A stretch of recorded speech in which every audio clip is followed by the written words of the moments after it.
I think I may die in this Airbnb. I don't know where my friends are. I don't even know where I am. None of us would have been able to afford this on our own. Even with 5 of us, it was still pricey.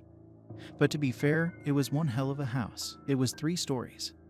With dark scallop siding, Paul had grown up in the area and had found the place. He'd heard all sorts of things about the place being haunted, and some of the dark history growing up, but it hadn't been open to the public back then, when we chose this town as our friendcation destination. He'd jumped at the chance to stay here. I was intrigued, but the prospect of staying somewhere haunted excited me a lot less than it did my friends. From the moment we walked in, Ada and I seemed to both pick up on vibes that unnerved us, as Katie, Diane, and Paul went room to room looking around excitedly. We both hung back and hovered closer to the front door. The house was beautiful, yes, but in a foreboding sort of way. The dark wood and stained glass windows meant that very little light truly filtered in, even in the peak daylight hours. The old floorboards protested our friends' steps as they explored the house. A door off to the side of the kitchen caught my attention, and I found myself drawn to it. Inside was a staircase. It was narrow and incredibly steep. You could only see a few steps before it rose out of our sight completely. It looked old, and to be honest, terrifying. Sipti, Ada, want to join the tour? Paul shouted down to us. Paul guided us around like an expert and shared trivia about the house. Even though he claimed he had never been here before, he talked about the place like it was an old friend. He was the newest one to our friend group, so I had only known him a few months. But this was the most excited I had ever seen him. He was almost giddy. The house was large enough for each of us to have our own room. I wasn't excited about that. The last thing my overactive imagination and I needed were a giant room to myself. Just my eyes began to close that night. I thought I heard something move along the floor above me. It sounded like something large and wet and was being dragged along the floor. No, not being passively dragged. It was crawling. I could hear a faint mournful sighing sound through the grate on the wall. I turned on my phone and listened to some music to drown it out. It sounded like it was moaning now.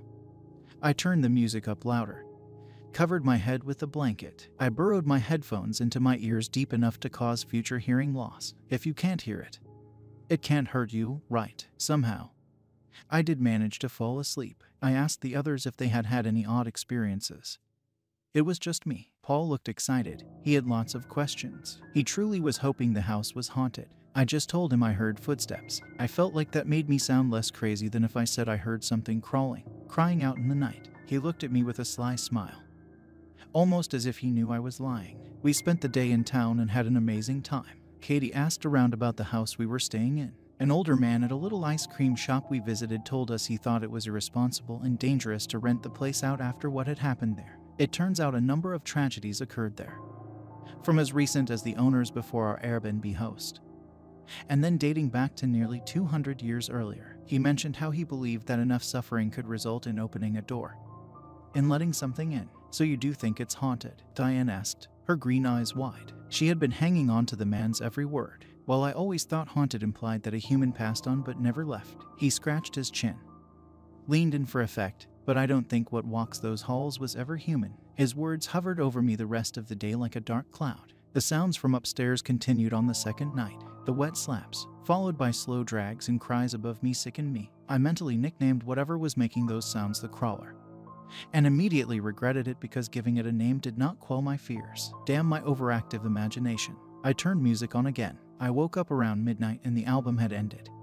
But luckily, so had the disturbing sounds from upstairs. I heard voices coming from the living room area, and figured I'd see if my friends were also being kept up, too. There wasn't anyone there. It wasn't like I had just missed them. In this house, the creaky floor would have indicated their movement. I tried to quietly slide back to my room, my socks gliding across the smooth wooden floors. Not too long after I had closed the door, someone gently rapped their knuckles on my door. It was as if they had been steps behind me the whole time. But why hadn't I heard them then? Can I come in? Katie whispered. I was so relieved. The house was really getting to me, and I was grateful for the company. Before I could even answer, she repeated herself, in a more sing-songy voice.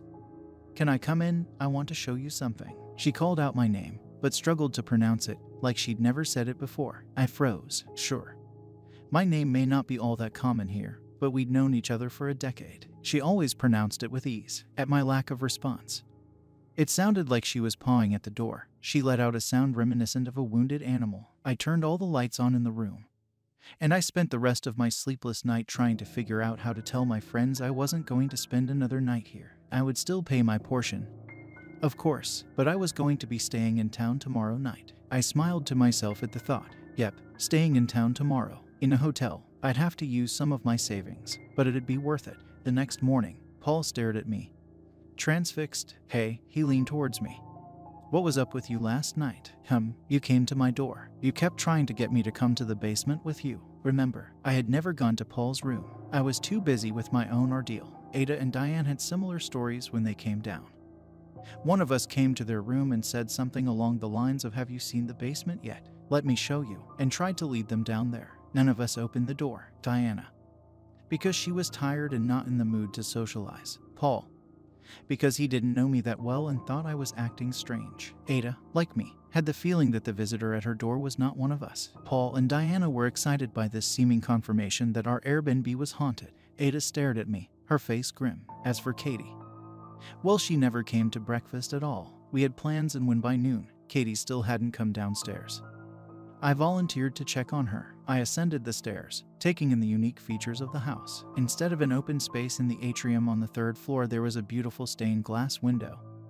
Placed horizontally, on the roof parallel, was a skylight where the sunlight filtered through. It cast red and purple swatches of light on the floor below. I had never seen anything like it before. I'm sure this won't come as a surprise to you, but Katie wasn't in her room. I heard steps above me on the third floor. I was much braver in the light of day, so I ascended the second flight of stairs and went room to room on the third floor. No one was there, but it was cold, much colder than the second or first floors. I went back to the second floor, trying to fight the urge to glance over my shoulder. I paused in front of the door of the room above mine where I'd heard the crawling and mournful wail the past 2 nights. I considered it for a moment and decided to open it. It was locked. Part of me was relieved. While I was upstairs, our friends had checked around the grounds. The only places they hadn't checked was the basement and whatever was up the stairs in the kitchen. We had regrouped in the kitchen and stared at the dark, steep stairs. Paul said he'd check the basement if one of us could please take the kitchen stairs.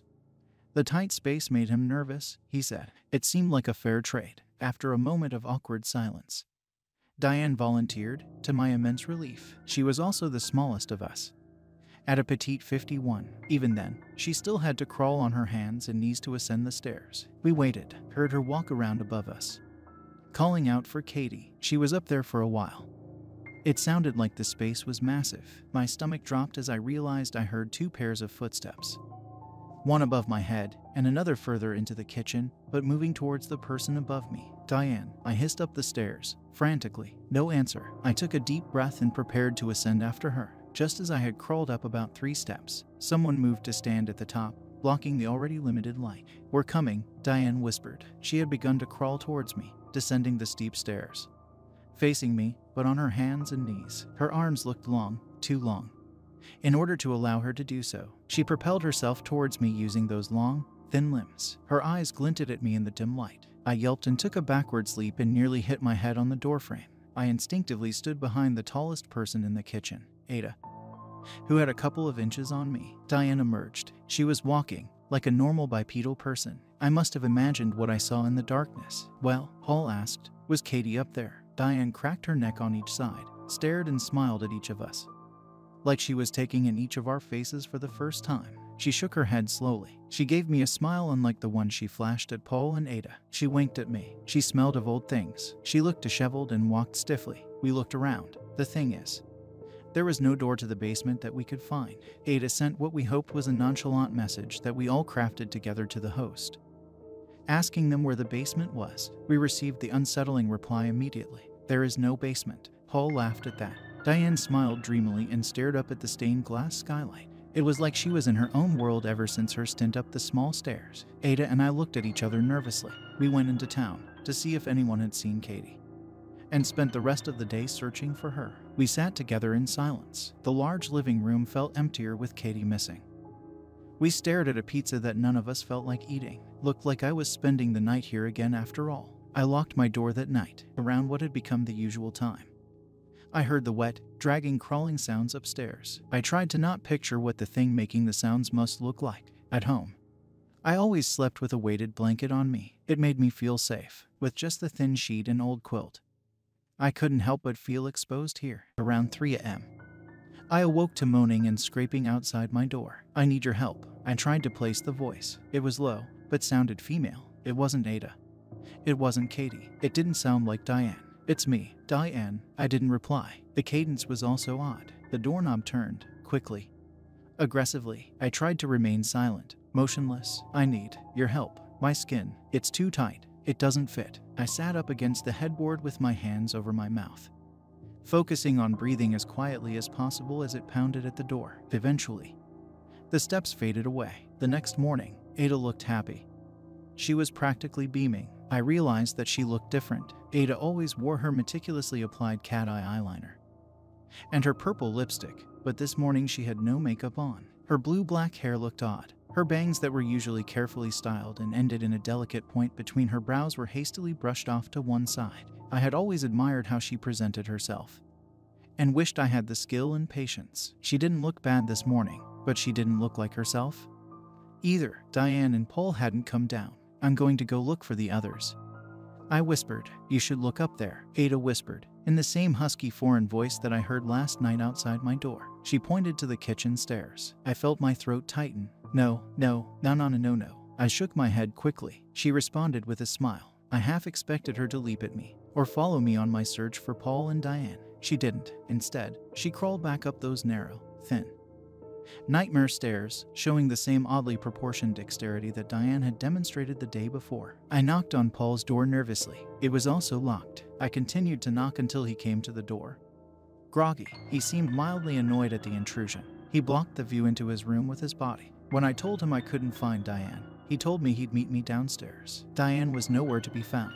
Ada had yet to come back down from the room above the kitchen. I could hear tearing and wet chewing sounds coming from up the stairs. I locked the door wordlessly. I tried to fight back the bile rising in my throat. I tried to tell Paul we needed to leave while it was still daylight. I didn't want to leave our friends either, but we needed to come back with more people because something terrible was going on. We were outmatched. We were probably outnumbered. Paul tried to convince me to stay. Surely there was an explanation. We couldn't take the car and leave our friends here. He looked at me accusingly. I loved our friends, too, but I wasn't going to spend another night in this place. I thought of the crawler upstairs behind its locked door, dragging its heavy body across the floor like wet meat, crying out in the darkness for who knows what. I thought of Diane's odd behavior and subsequent disappearance.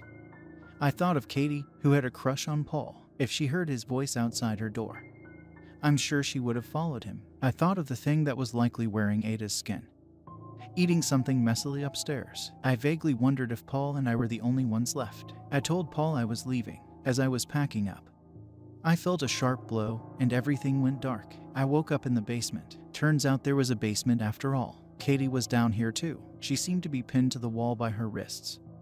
Her eyes were glassy. She stared ahead, unblinking, pale. "Katie," I hissed at her. She weakly turned her head to me. She was wearing the same clothes she had on 2 days ago. Mascara streaked down her cheeks. I was just relieved she was alive. I heard footsteps on the stairs. It was Paul. He was carrying an ice chest and a satchel of tools. I had never been happier to see him. He came to me, squatted by me, and patted me on the head like I was a child.